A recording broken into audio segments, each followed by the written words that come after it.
I like dolls, but I love books. Okay, I love dolls too, you got me. Hello out there to all of you, my cheeky little doll-loving book nerds, and welcome to my channel where my dolls and I sit and talk about the books we like. Sometimes it's Barbie, sometimes it's Illy, sometimes it's Monster High, sometimes it's a Disney princess. You get the point. I don't need to go on and on and on. Basically, my dolls and I have our own little book club. My name is Daniel, and I am the Barbie Book Boy.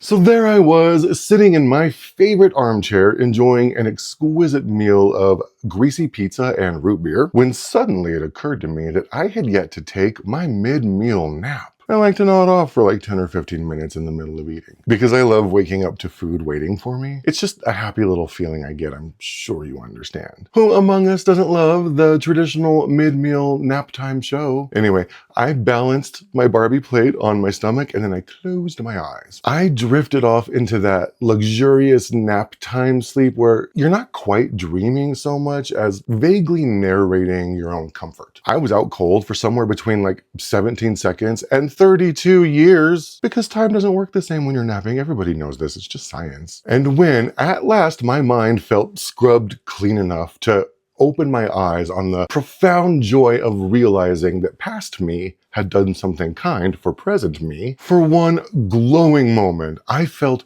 rich in pizza continuity. Until my Barbie plate, which had once been a proud platform of hope, was now a toppled ruin mocking me from the floor. The betrayal was brutal. I awoke expecting abundance and instead was greeted by ruin. For one stunned second, all I could do was just stare. Mostly because my brain was still booting up and had yet to accept that gravity had made a decision for me while I slept. So much gravity. I negotiated the validity of the fallen pizza. I could admit that. After all, who would ever know? But in the end, I thought better of it, because for as clean as my floors are, each slice was bound to be harboring at least a strand or two of errant dog hair, and there's just no coming back from that. So I mourned the loss of my pizza for the appropriate amount of time allotted for fallen food, before realizing that I also now had a mess to clean up. I had lost dinner and gained a chore, as if losing my dinner wasn't depressing enough. Now I'm expected to clean up my own mess. If only I had the resources to hire someone for the job. In a display of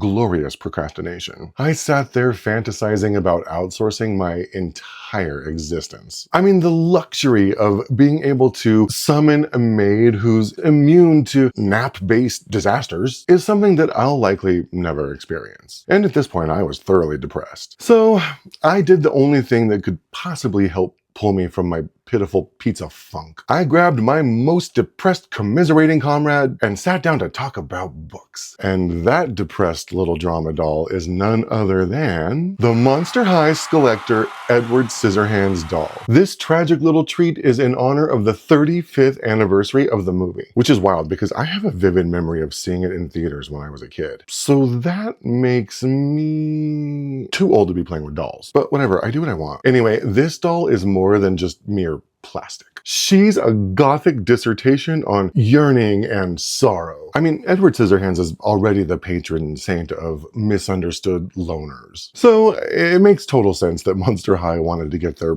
bladed little fingers on him. And I'm so thrilled that they did, because she is pure pouting perfection. Her face is a masterpiece of permanent apology. Look at her big sad eyes. She constantly looks like she's on the verge of crying. And the glistening snowflakes in her eyes is such an adorable little touch. Also, I'm pleased they incorporated all the facial scars of the original movie character. I don't know if you can see them or not, but it's those little Monster High details that always tickle me. She's the perfect blend of a melancholy Victorian orphan and a Hot Topic employee who listens respectfully as you trauma dump. And this wind tunnel hair is such a scream. It's so chaotically reminiscent of the original character. I have to admit, I briefly had fantasies of boil washing and straightening it just for funsies, you know, just for some like hair play, but I don't think I have the nerve. The original character's hair is just so iconic. It might end up looking totally disconnected with this spot-on outfit.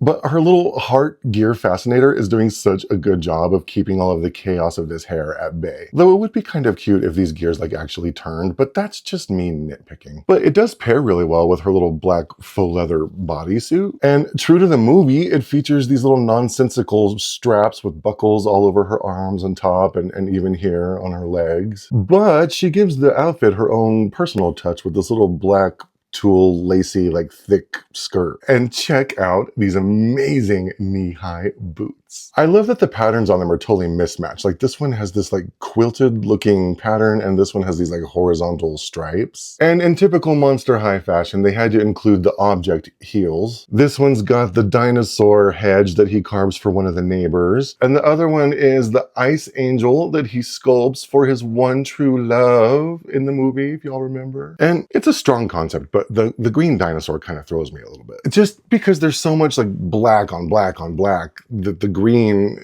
I don't know. But I don't hold it against her. She's real sensitive, so I try not to be critical. But now, we must discuss the essential feature of this little lady. Her scissor hands, because they are the real stars of this show. True to Edward himself, these glorious, tiny, molded little scissor hands are not just accessories. No, they are a warning. They are a promise. They are a threat. I mean, every pose feels like a liability just waiting to happen. Can she hold things? No. Monster High did not shy away from the impracticality here, and I respect that. Because Edward's hands aren't meant to be functional. They're meant to elicit sympathy and maybe some free hairstyling labor. But they definitely make it difficult for her to like turn the pages of a book.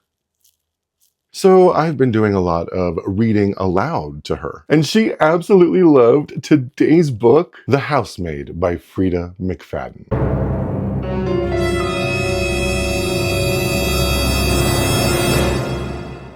So let's get into it. Millie Calloway is a young, pretty ex-convict who's living out of her car. And she is not enjoying that particular experience, if you can imagine. She desperately wants a real bed where she can extend her legs like all the way.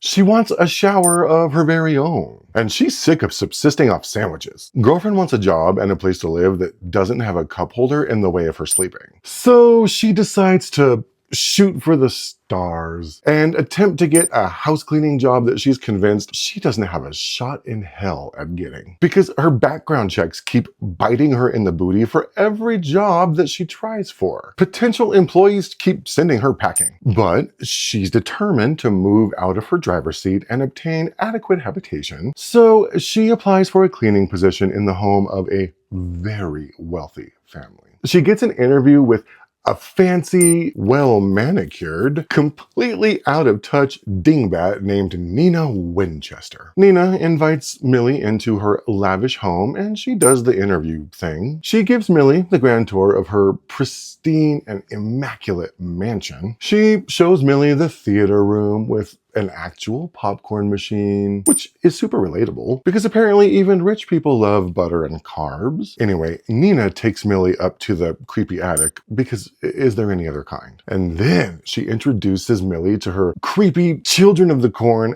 dead behind the eyes daughter named Cecilia, or Cece for short. And Millie is instantly spooked because this 9-year-old little girl in her lacy Victorian baby doll dress is the stuff of nightmares. She doesn't want to be too judgy, so she lets the creepy kid factor slide. Especially because she's certain she won't be getting this job anyway. So what's one creepy, probably possessed child gonna hurt? But it wouldn't be much of a book if she didn't get the job. So congratulations, Millie, the job is yours. That's right, girlies. Our friend gets to move out of her Nissan and into the storage closet of a creepy attic. but it has a full-length cot, so at least now she can stretch out her legs when she sleeps. See, people, dreams do come true. So Millie starts her first day of work for the Winchester family, and she's immediately surprised when she arrives to find the mansion in dire straits. Gone is the gorgeous and clean mansion she interviewed in, and in its place is a pigsty. Pizza boxes everywhere,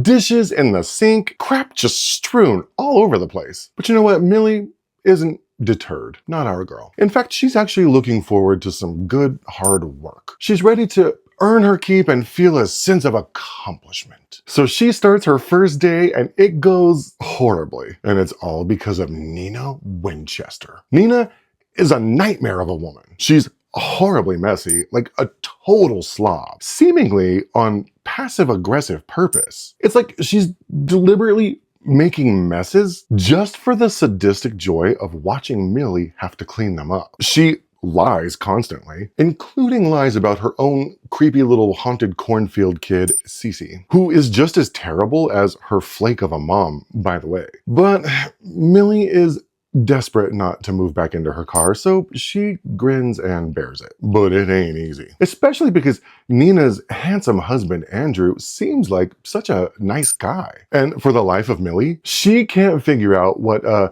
nice, rich, stone-cold fox of a man is doing with neurotic Nina. She starts fantasizing about what it would be like to live Nina's luxurious life with a handsome husband like Andrew Winchester. But he's hopelessly in love with his shrew of a wife, so it's probably best to stick to scrubbing the toothpaste out of the sink and just try to stay out of Nina's way. But it might be a little too late for that. Nina's already in the house with no other options thanks to her super sketchy prison past. A past, by the way, that the Winchesters don't technically seem to be aware of. They don't really know Millie or what she's capable of. But conversely, Millie doesn't really know them either. Or why it is that her storage closet of a room up in the attic only locks from the outside. That is kind of interesting. And what the hell is going on with that creepy kid in her weird little old-timey dresses? Well, as it turns out, you just have to read the book, like we did. And let me tell you, I have some thoughts. You'll be giving every paragraph of this book major side-eye from the very first page. It doesn't so much begin as it grabs you by the chin with its acrylic fingernails and digs into your flesh while flinging spittle-riddled riddles in your face. The vibe is everything and everyone is totally fine, except for all of the withheld information. The secrets in this book are like my doll collection. I see them. I know they're here, but I can't quite get them to open up and reveal their true nature to me. And you could cut the tension like an artisanal smoked Gouda from the hipster booth at the farmer's market. You're never allowed to get too comfortable because something cringy is always just around the corner. Often because the people in this book keep making crazy decisions. I guess being a character in a book doesn't guarantee that you've ever actually read a book, because these people behave like they've never encountered a cautionary tale in their entire lives. And they keep their secrets like sustainable composting. You will oscillate between feeling bad for one person, not trusting another, and wanting to just shake everyone, sometimes in the same paragraph, which really kind of makes anxiety the main character of this book. And the clack of Nina's heels coming down the hall may as well have been the narrator. McFadden has mastered the art of crafting situations where nothing is neutral and everything is loaded. I mean, you'll find yourself reading faster just to escape the tension, but it always outpaces you, which is fine because then at least you get to the plot twists faster. Because it's Freida McFadden, of course there are plot twists. And she does not ask if you want to be emotionally manipulated. She just assumes consent and proceeds accordingly. So by the time you're thick into the plot twists, you're so suspicious of them that you almost want to go back to page 1 and start all over again just to search for context clues. But you don't, because there's no time to lose. The pacing of this book is dangerous, almost like it's been weaponized against your bedtime. It's so easy to gamble on just one more chapter. You'll convince yourself of stopping after that, not knowing beforehand that one more chapter requires one more chapter. We've all played that game. The lie of rationalizing one more chapter is Freida's goal. I just absolutely know it. Because Freida McFadden does not subscribe to the practice of a well-placed stopping point. Suddenly it's 2:47 a.m., you're dehydrated, and your water bottle is empty, and you're seriously considering litigation because keeping you up this late has to be some sort of a crime. It's just hateful. But this book did help to confirm my long-held suspicion that rich people are scary. And I will never trust anyone who owns a house with more than one staircase. So there you have it. Some thoughts on The Housemaid by Freida McFadden. A wealth of wealthy wackiness written with unwavering wit. A panoply of pretentious people pretending to practice propriety. A ghastly gaslighting grimoire of ghoulish gimmicks. Thank you so much for watching. My dolls and I are going to be doing these videos weekly, so if this is your thing, then stay tuned. Oh, and while you're here, don't forget to like, comment, and subscribe. Leave a comment for the Monster High Skeletor Edward Scissorhands doll. Ask her all about her skincare routine. Compliment her on her voluminously gothic hair. Ask her about her scissor sharpening routine. I've always wanted to know, do you have a dominant scissor or are you ambidextrous?